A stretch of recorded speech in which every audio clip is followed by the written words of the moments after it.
Um outro tipo de função especial bastante útil em física, né, são as funções de Bessel, né, e variações dela. Funções de Bessel modificadas, funções de Bessel esféricas, elas podem aparecer, por exemplo, num problema em coordenadas cilíndricas de solução da equação de Laplace, por exemplo. Então, vamos estabelecer as coordenadas cilíndricas aqui. Eu tenho uma variável aqui que eu vou chamar de ρ, a coordenada radial, a distância em relação a esse eixo z. O z é uma outra variável aqui, né, que eu vou uma outra coordenada. E o φ, esse ângulo, é a terceira. Então, eu vou ter ρ, φ e z. Em termos dela, vamos escrever, em termos delas, vamos escrever a equação de Laplace, laplaciano do potencial igual a zero. Não confunda φ coordenada com potencial φ, que é o maiúsculo. Tá? Então, a equação de Laplace em coordenadas cilíndricas é obtida representando o operador laplaciano nessas coordenadas. Então, eu vou ter a derivada segunda do potencial em relação à variável radial, mais 1 sobre ρ, dφ dρ, mais 1 sobre ρ2, d2φ, dφ2, mais a derivada do potencial duas vezes em relação à coordenada z. Então, essa é a nossa tarefa, fazer o processo de separação de variáveis aqui. E eu faço isso escrevendo que o potencial é uma função de ρ vezes uma função de φ, vou chamar de q, e uma função z maiúsculo da variável z. Então, quando eu faço isso, né, eu vou diretamente numa equação, a gente já fez isso várias vezes, né? Eu substituo, divido por esse produto e o resultado é essa equação. Eu vou escrever, o r aparece aqui embaixo, as outras duas funções cortam, então tem a derivada segunda, né, da variável da função radial em relação a ρ. O mesmo procedimento eu faço no segundo termo, que também é radial, né? Então eu fico com essa derivada.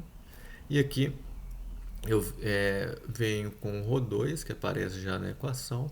Aqui eu vou ter a função q de φ, e eu derivo duas vezes o q em relação a φ2. E o último termo é o termo que vai depender apenas de z, 1 sobre z, d2z, dz2. Então, só isso. Agora, notem que essa parte ela já está separada, é uma função que depende apenas de z. Né? Então, ele vai ser igual a uma constante. Agora, qual constante? Positiva ou negativa? Isso é uma escolha. A gente tem que fazer as duas. Uma vai levar a chamada equação de Bessel para a parte radial e a outra vai chegar à chamada equação modificada de Bessel. Então, eu vou fazer uma escolha e depois a gente não precisa fazer o processo duas vezes, não. A gente vai conseguir inferir as soluções da segunda escolha a partir da primeira escolha. Então, eu vou igualar essa constante inicialmente a mais K2. Essa é uma escolha, né? Então tem que ser feita as duas. Tá? Então,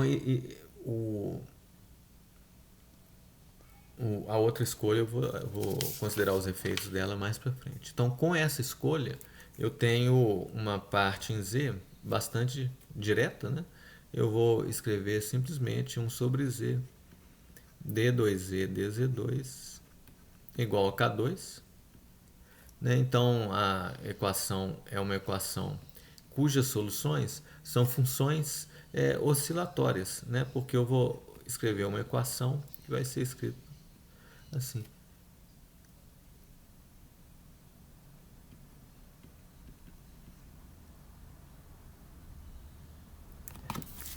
Desculpa, as soluções aqui, né, com essa escolha vão ser soluções exponenciais, né, crescentes e decrescentes, né? Então, se eu escolho, por exemplo, z como um e elevado a mais ou menos kz, né, você vê que isso satisfaz essa equação. A derivada segunda aqui vai sempre dar k2 vezes a própria função, menos k2 vezes a própria função. Isso é igual a zero. Então, a parte em z fica resolvida dessa forma. Se eu tivesse feito a outra escolha, né, eu teria funções oscilatórias, e elevado a mais ou menos ikz. Tá? A equação passa a ser agora, com essa substituição, eu multiplico a equação para o ρ2 e consigo fazer a separação da parte em φ. Então eu fico multiplicando aqui para o ρ2, eu fico com uma equação que vai ser escrita assim.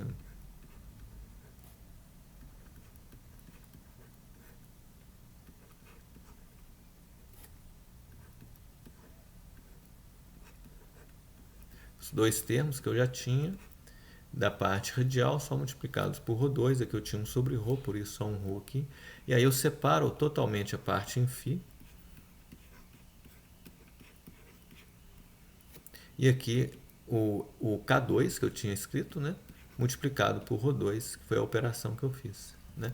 Então aqui agora eu posso igualar isso, aí é natural igualar a um menos Ni2, a constante de separação negativa, porque o φ vai de 0 a 2π, e como eu quero uma solução unívoca, Q de 0 igual a Q de 2π, isso fica melhor de ser imposto quando eu tenho soluções oscilatórias, né? Q é elevado a mais ou menos Ni-φ. Tá? Então, com essa escolha eu posso resolver a parte em φ, que é assim, e dizer que o Q é um E elevado a mais ou menos I Ni Φ. Né? Se eu impuser a unicidade aqui, eu vejo que o Ni tem que ser inteiro. Né? Isso fica fácil de ser então feito com uma função desse tipo e a escolha de Ni inteiro. Então tem a parte em Z, tem uma parte em Q, e isso me leva finalmente, né, a uma equação radial. A equação radial eu escrevo então dividindo de novo por ρ2 dessa forma que está aqui. O K2 eu já dividi por ρ2 de novo, então ele sobrou. Aquela outra era Ni2, né? A nova constante de separação, eu dividindo por ρ2, ele fica aqui, vezes R é igual a zero. Né? Essa é a equação que a gente tem que lidar com ela, e que vai ser a equação de Bessel. Mas para identificá-la como equação de Bessel, convencionalmente eu faço essa mudança de variáveis, x é igual a kρ, então em todo lugar que eu tenho d dρ, eu vou substituir por um d dx, dx dρ, né, que é um k. Então vai aparecer um K2 aqui, um K2 aqui, um que vem da derivada, um que vem do 1 sobre ρ, né, 1 sobre ρ é k sobre x, então um K2, K2, aqui já tem um K2, Ni2 sobre ρ2 introduz outro K2, e aí eu tenho para a função r de x, eu tenho uma equação que pode ser escrita como um d2r dx2, cortando todos aqueles fatores K2, agora um r de x, mais 1 sobre x dr dx, mais 1 menos Ni2 sobre x2 vezes o r é igual a zero. Essa é a equação agora que eu tenho que resolver. Essa é a que eu identifico como a equação de Bessel. Tá, então, para resolvê-la, eu vou usar o método de Frobenius. No método de Frobenius, eu proponho uma solução na forma de potências de x com coeficientes AJ e um índice alfa a ser determinado, como nós vimos. Né? Então, qual que é a ideia? Né? Eu calculo um dr dx aqui, vai ser então um AJ, alfa mais J, x elevado a alfa mais J. Eu calculo uma derivada segunda, que vai ser um AJ, alfa mais J, aqui, desculpa, alfa mais J menos 1, porque eu fiz a derivada, alfa mais J menos 1, x elevado a alfa mais J menos 2. Então, eu tenho a função, tenho a derivada dela e a derivada segunda. Então, eu levo aqui. Né? Aqui eu tenho a derivada segunda, 1 sobre a x, né? Derivada primeira, a própria função e a própria função dividido por x2. Então, quando eu substituo, eu obtenho algo assim, olha, derivada primeira, derivada segunda, que me leva a esse termo, né? Essa substituição aqui, x elevado a alfa mais j menos 2, 1 sobre x vezes a derivada primeira, então eu vou ter x alfa mais j menos 2, né, por causa desse 1 sobre x.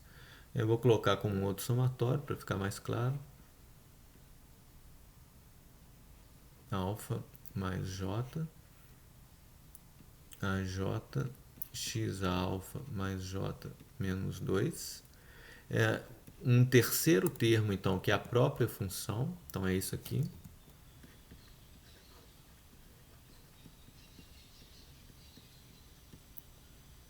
E um quarto termo, que é a própria função, só que dividido por x2, né? E ainda multiplicado por menos n2. Então, eu vou ter x alfa mais j menos 2. Né? Isso é igual a zero. Essa passa a ser a minha equação agora. Né? E aí eu posso reorganizá-la juntando os termos. Né? Então, vou colocar um ou aqui. Isso fica assim. Eu vou juntar todas as potências de x alfa menos j menos 2. Então, eu vou ter um AJ que multiplica. Veja bem, aqui eu tenho alfa mais j, que é comum, né, a esse termo e a esse termo. Então, eu ponho em evidência a j, alfa mais j e a potência, e vou ficar com isso, né, que tenho aqui já, ó, que multiplica alfa mais j menos 1 mais 1. Então, vai ficar alfa mais j menos 1 mais 1 é alfa mais j. Então, isso em evidência, alfa mais j menos 1 mais 1. Então, alfa mais j, alfa mais j. E ainda, então já foi esse, já foi esse. Esse termo aqui agora eu coloco como menos n2, o resto é comum. AJ, x elevado a alfa mais j menos 2. Então, esses três termos estão agrupados e sobra apenas esse aqui agora, e eu coloco ele aqui.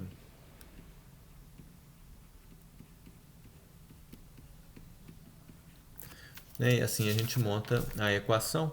Como a gente sabe, né, a gente tem que agora zerar os coeficientes de mesma potência em x. Então aqui eu tenho dois desses coeficientes que tem que zerar independentemente, porque eles não têm contrapartida nesse. É o caso do j igual a zero, que aí tem alfa menos 2, e aqui começa do alfa. Então esse coeficiente tem que ser igual a zero. Então nesse termo, se eu coloco j igual a zero, eu tenho um a zero que multiplica alfa 2 menos n2, isso tem que ser igual a zero independentemente. Eu vou escolher sempre o a zero diferente de zero, e isso me leva a um alfa igual a mais ou menos ni. Então, lembrando, né, isso é típico do procedimento de Frobenius. A potência a menor potência em x me leva a uma equação quadrática em alfa, que é a chamada de equação indicial. Ela determina com suas raízes os valores possíveis de alfa. Tá? Eu ainda tenho que zerar o j igual a 1 aqui, nesse primeiro termo, porque ele não tem a contrapartida aqui. Com j igual a 1, isso aqui é x a alfa menos 1. E aqui é apenas x elevado a alfa, né, com j igual a 0. Então, eu consigo zerar esse, né, facilmente, porque ele vai ser a1, alfa mais 1 ao quadrado, menos ni2 igual a zero, né? E como alfa é mais ou menos ni, né? O jeito de zerar isso é fazendo a1 igual a zero. E aí eu consigo já esses dois. E aí agora todos os termos com j maior ou igual a 2 aqui tem uma contrapartida aqui. E eu vou usar isso para gerar uma relação de recorrência, né? Então, para fazer ficar em fase as duas somas agora, porque essa aqui vai começar do zero e essa aqui do 2, eu vou redefinir o índice, definindo um j' que vai ser esse j menos 2. J menos 2. Com isso, ó, quando o j é igual a zero, né? Ou, desculpa, quando j é igual a 2, isso no primeiro termo, né? Ainda, nesse primeiro termo só. Quando j é igual a 2, que o 0 e 1 já resolvi aqui, quando j for igual a 2 aqui, o j' vai ser zero, né? Então ele vai começar do zero, assim como esse aqui vai começar do zero. Além disso, né, o j que aparece nesse primeiro termo vai ser substituído por j' mais 2, que é o resultado de j aqui. Então essa substituição eu faço nesse primeiro termo. E o resultado disso é... Mas eu vou colocar... isso, está certinho.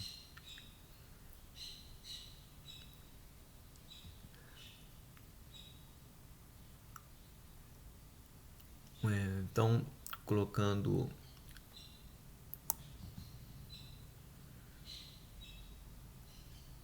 Tá, eu vou fazer diferente. Eu vou colocar J' é igual a J mais 2 no segundo termo, né? Eu vou fazer assim e começar ele. Vamos redefinir só nesse segundo termo aqui, já que esse aqui já envolve tudo isso, vou deixar desse jeito.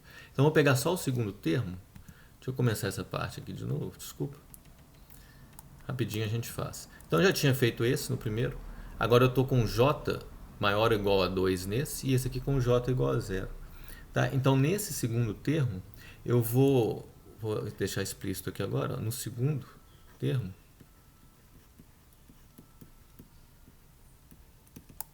No segundo termo eu vou renomear da seguinte forma, ao contrário do que eu tinha feito, né?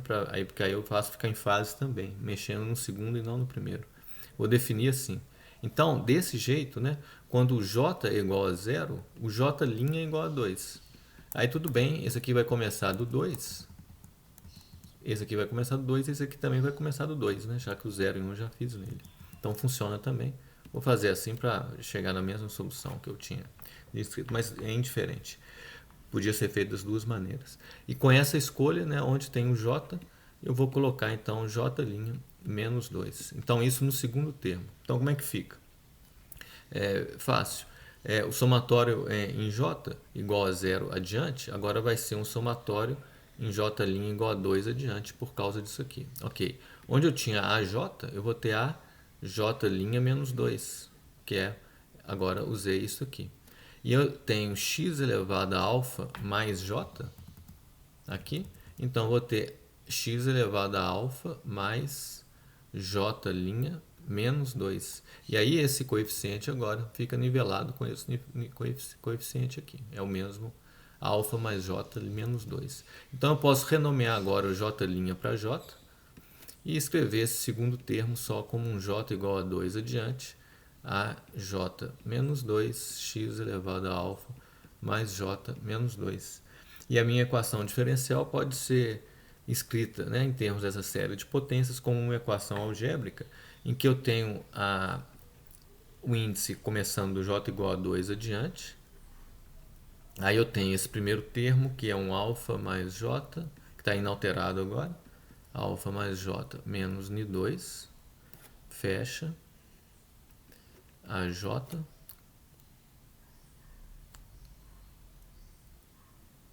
vou fechar aqui, né, esse com esse, então vê que é igual, mesma coisa que estava aqui, não?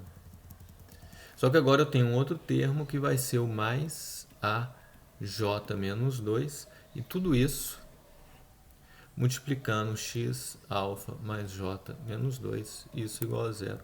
Então eu substituí só esse termo aqui agora, por isso, né, que eu já tinha feito, e fiquei com essa equação para resolver.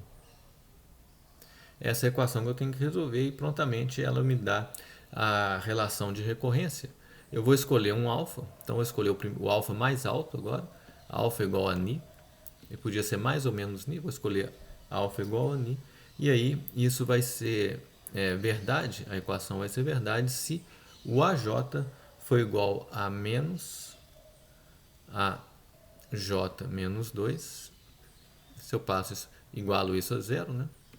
Passo isso para o lado de lá, o denominador fica escrito dessa forma, que vai ser um Ni mais J ao quadrado menos Ni2. Essa é a relação de recorrência, né?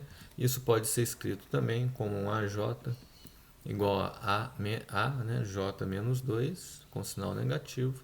Aqui vai ter um Ni2 menos Ni2 que corta, um 2 NiJ mais J2. Então essa é a relação de recorrência que vai resolver essa equação de Bessel na parte radial para essa escolha alfa igual a Ni. Aí eu tenho uma série que eu vou montar agora, daqui a pouquinho, para fazer a minha... colocá-la numa forma convencional, né? Então aqui a gente já vê, né, que se o A1 é igual a zero, todos os coeficientes ímpares vão ser zero, né? Então, como A1 é zero, isso acontece. E aí então eu posso renomear agora o J para 2J, para enfatizar que essa série vai ter só os j pares. Então eu vou escrever um A2J é igual a menos 1. Aqui eu estou chamando J de 2J, então vou ter um 2 ao quadrado J ni mais 2J ao quadrado, né, a mesma equação, a 2J menos 2. Tá? Então, com J igual a 1, eu tenho aqui o A0 e aqui o A2. Né? Então, eu começo o J agora do 1. E isso me dá a fórmula de recorrência que eu posso usar para resolver o problema. Né? Então, na forma definitiva, eu posso escrever assim, 2A2, posso pôr um J em evidência, aqui vai ficar ni mais J, aqui aparece um 2A2 também, a 2J menos 2. Essa é a aplicação do método de Frobenius para a obtenção dessa solução para alfa igual a ni. Se o ni é inteiro, aí eu vou ter que procurar a segunda solução com uma proposta tipo logaritmo para a segunda função. A gente vê isso depois. Mas daqui a pouquinho a gente vai, no próximo vídeo, colocar essa série ainda na forma convencional, definindo a função vetorial, a função gama, e a partir dessas definições a gente vai tabelá-la e chamá-la de função de Bessel. Isso a gente vê daqui a pouquinho, então.